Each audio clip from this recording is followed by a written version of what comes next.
So let's go ahead and let's open up our engine here real quick and take a look around here, because I want to discuss a few things of how the struct and the enums kind of worked in the blueprint. First of all, we need to make our blueprint, so we're going to make a new subfolder inside our blueprints folder called weapon. And inside weapon folder, we're going to make a new blueprint. And of course, we're going to go to this custom classes caret, and we're going to find weapon, which is right there. And we're going to name it weapon. Now, let's go ahead and go and check out our defaults. Actually, before we do that, go look at the components. Of course, we have our collision comp as our root component, and our weapons mesh is a child to the root component, which is great. Now, the next thing, we want to check a few things. We want to know if the weapon config worked. Yes, it did. We have our struct right here, all right in here. We named it weapon config, and it has max ammo, time between shots, shot cost, weapon range, and the weapon spread. Just like how we... No, there we go. Sorry about that. We have everything all set up in here. See the struct we have, which is max ammo, time between shots, shot cost, weapon range, and weapon spread. They are all there. Now, what about our projectile enums? Well, they're right here. We have them selected as a drop menu, spread, bullet, and projectile. Everything is all there. Alright, that's great to see that everything's working. Alright, in the next part of our lesson, I'm going to discuss with you a little bit more what we need to do with our character class to make things work with firing and getting things working a little further. Alright, I am back, and one thing I wanted to discuss with you, this is the weapon mesh I'll be using. It is a weapon from the Crucible's weapons pack from Unreal Engine Tournament. I'm using this for educational purposes for you guys. I'm not using it for any project. I just wanted to help you guys out. I mean, it's simple here. And the outliner here just shows the bones, what we have, basically what's in it. Just a simple ejector muzzle trigger and all these kind of simple things in there. But this is where the socket I'm going to be putting into and the engine itself. Anyways, let's go back to the engine. So basically, I just imported it. It came with the physics asset and the skeleton, and of course the shotgun properties. So let's go ahead and go inside our shotgun. That's what I named it, or whatever weapon you have. Make your socket where the muzzle's at. I'm going to right click here. I'm going to add socket. I'm going to name it MF, just like we named it in our code, just to make sure everything works. Another thing I'm going to do, go back to my socket. I'm going to pull it out a little bit. Just a little bit out, not too far, just enough, just in case if the ignore does not work. Alright, so we got that. Save it. Yes. Alright, so now we got all the setup. Now let's go ahead and move on to our character code. Let's see here. Go ahead and go to your weapon essentials character in .h. Right here. Okay. So now, these are the few things we're going to need. We're going to need just 2 functions and a couple of weapons classes quick. So let's go ahead and declare our U function quick. We're going to name this U function, let's see here, T subclass of, not U function, what am I doing? U function, yeah, we're going to name it void fire weapon. There. That's all we need. Another thing we're going to need a U property to be able to store our particular spawning weapon.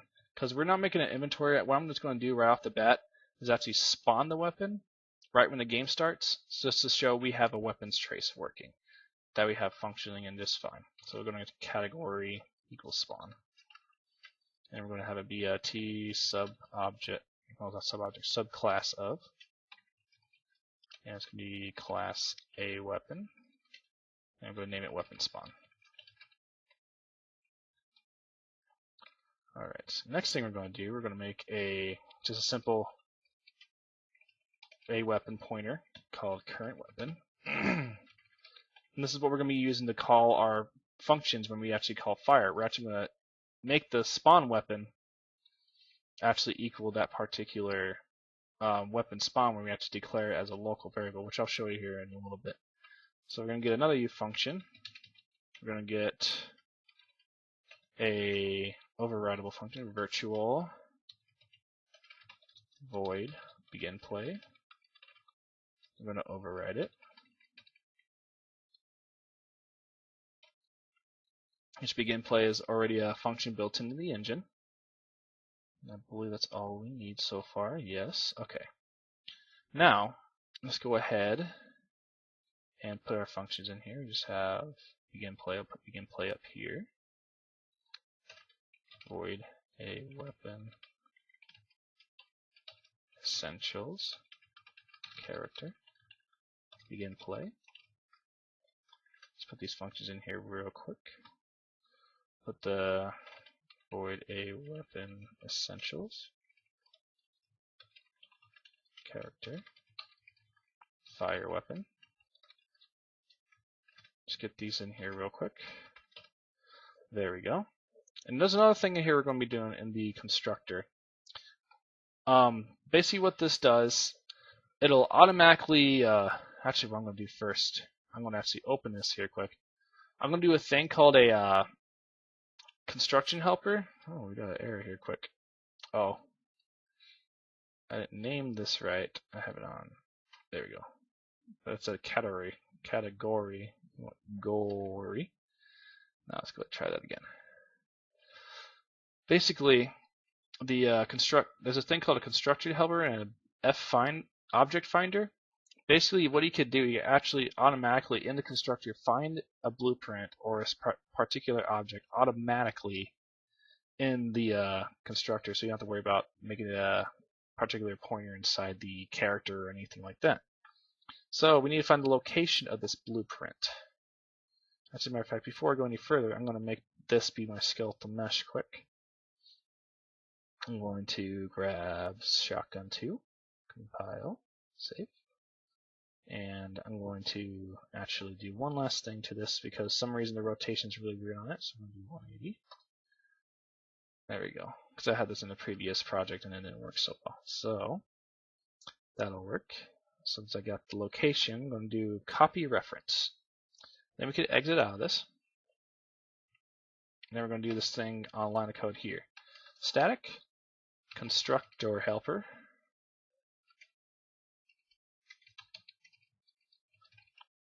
Helpers scope, and we're going to do a f object finder, and it's going to find a blueprint because it's already a blueprint right now, and we're going to name it weapon blueprint, and it's going to need where is the directory of it. It's going to be in text, and we're going to control V. I'm going to put quotes at the end of these. Basically what it's saying right here, it's saying that it's a blueprint and it's located here. The dot weapon is saying that that's the blueprint name. Weapon, that's all the subfolders, and then dot weapon saying, hey, that's the blueprint name. And then just in case, I'm going to say weapon spawn equals null, just to make sure it's empty, just for a quick check. I forgot to put a semicolon at the end of this SOP. There we go. And then next thing we're going to do, we're going to say if weapon blueprint dot successful, meaning if it did find it, if it found it, do something. We're going to have weapon spawn equal, this is going to be a little bit of a doozy, uClass pointer. Basically what this is saying, we're trying to get the class pointer from weapon if I could type it in, blueprint dot object, and we're going to member access this to get generate class. That's what we need. Hold on a second. We got a little bit of an error. Let's see what's happening here. I think I have weapon spawn as the wrong thing here. Oh yes, that's right. In the new Unreal Engine 4, you need to do this because it will not find it because all the globals are gone. You have to actually declare them in here. I'm going to do two things: engine.h for the G engine properties, and then include engine, not include engine slash blueprint.h. Now that error should go away. That's just a really weird, strange error. It took me a little while to figure that out when I was converting from 4.1 all the way to 4.4. And I found that was the error, and I was like, oh dear God, thank God I fixed that. So I was about ready to have a heart attack. Anyways, let's go ahead and move on. Let's go ahead and go to begin play here real quick. So now we're gonna need what we're gonna do in begin play. We want to spawn it and attach it to the character, obviously. So now let's go ahead. We need a spawn parameters. We need f_actor spawn parameters. We're gonna name it spawn params. Basically, what this is going to do, like, who is making this spawning happen? Basically, spawn parameters params.owner equals this. Basically, we are the owner of making this spawn. And who's the instigator? It's going to be asking that. Instigator equals instigator.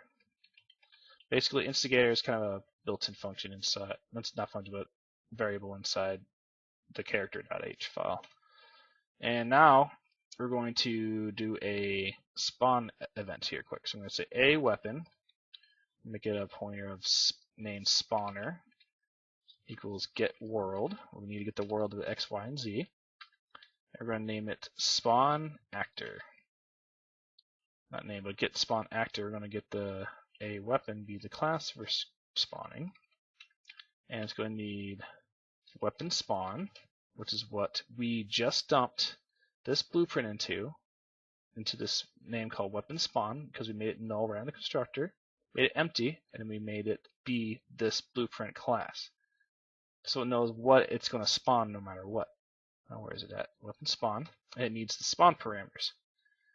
We're going to do spawn params.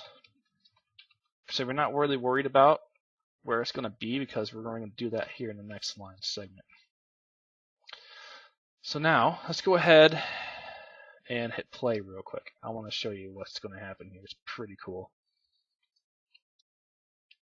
Well, not really cool, but pretty interesting. The fact that we actually got the spawn, the right one we need. All right, so we have a few errors. Let's take a look what happened. Use of undefined. It doesn't like which line of code here. T subjective subclass of. Doesn't like his. Yeah.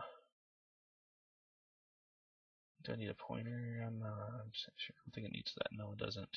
It's a subclass of. Okay, so actor weapon. I think this should be alright. Should be okay. Let's see. Let's see. Use of undefined. That should be the case. See declaration of a weapon.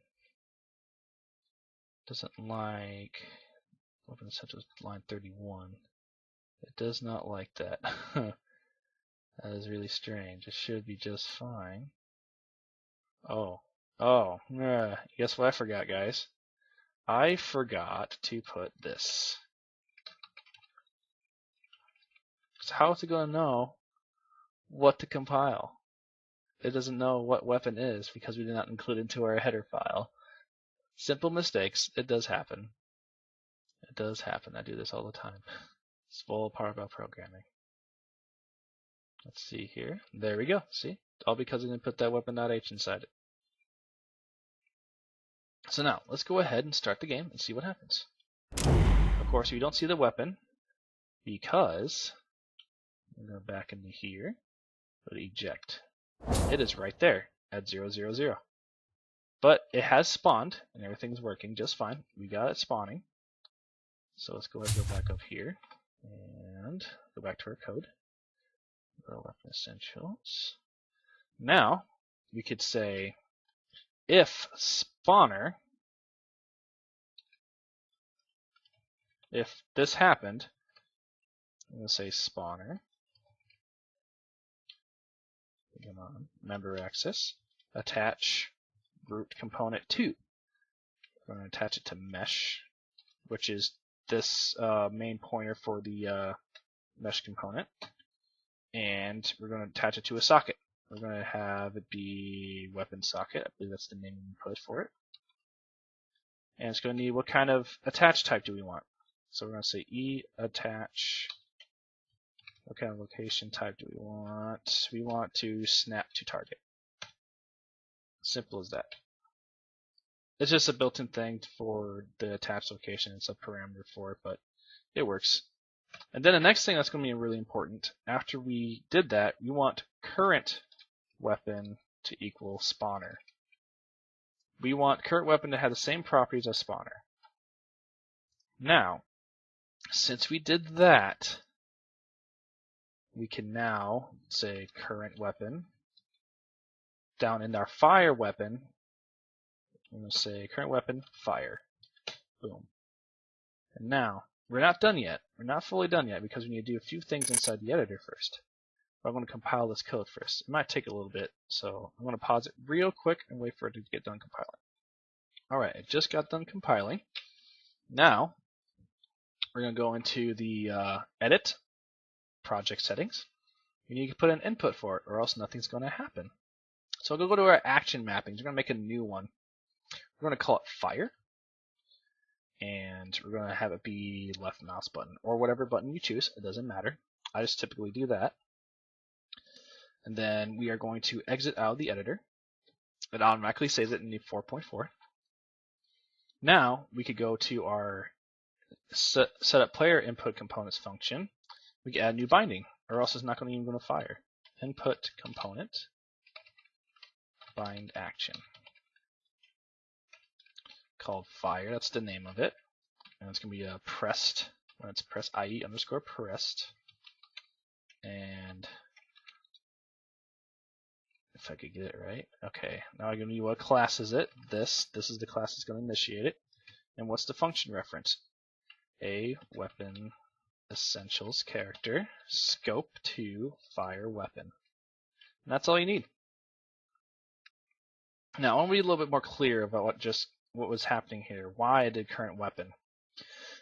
The reason being I did this is because I was having a heyday here quick. Okay, so where was I? Okay.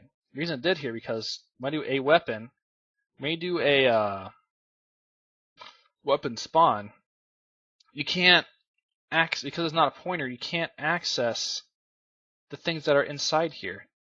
And we do subclass of, unless you make it a pointer. If you make it a pointer, you can access it, which is the reason why I did it here, because there's an instance of a local variable saying spawner, a weapon called spawner, and it's the exact same thing we're spawning from because we were dumping the weapon spawn into here because we told weapon spawn to be this blueprint class we want it to be. So then we can actually dump it in there to say current weapon equals this. Now we actually have it assigned to something. Now what we have to do, we just make a function for it to trigger the fire. We just say current weapon and we can actually do the fire function. And that's kind of a little bit of a clarification. So let's go ahead, hit play, and see what we got here. There's a few things in our blueprint we need to do first. Once it gets loaded here quick. Alright, we're good to go. Alright, so let's go to our weapon blueprint. And let's go ahead and change our weapon range. Let's make it be 1,000. And make our weapon spread be 8. So we're going to actually, we're going to try, we'll do 8. We're going to try to have our bullet be our first one. I'm going to save it because our bullet type is right here. Now let's go ahead and give it a shot. And look at that. We have our weapons trace working. It's shooting black lines. And if you look at it here, shooting a different direction every time. Not like how it's moving a little bit, but it is. Now let's see if the spread works. See if our for loop theory worked. Let's go to spread, change it like that. It's so easy to just change it over. It's literally that easy. You can change everything just like that, all because we made it artistic friendly for everybody. Compile and save it. Now let's hit play again. Now let's see what happens. We got a spread amount of instant hits, like a shotgun spread. It's not all in the same spot. It's all different directions all at once. Pretty cool, huh? Alright. Well, I hope you guys liked this tutorial. There will be many more of the Weapon Essentials series coming up. I want you guys to hope you learn something a little bit more, and comment, like, and I hope you guys enjoy the video.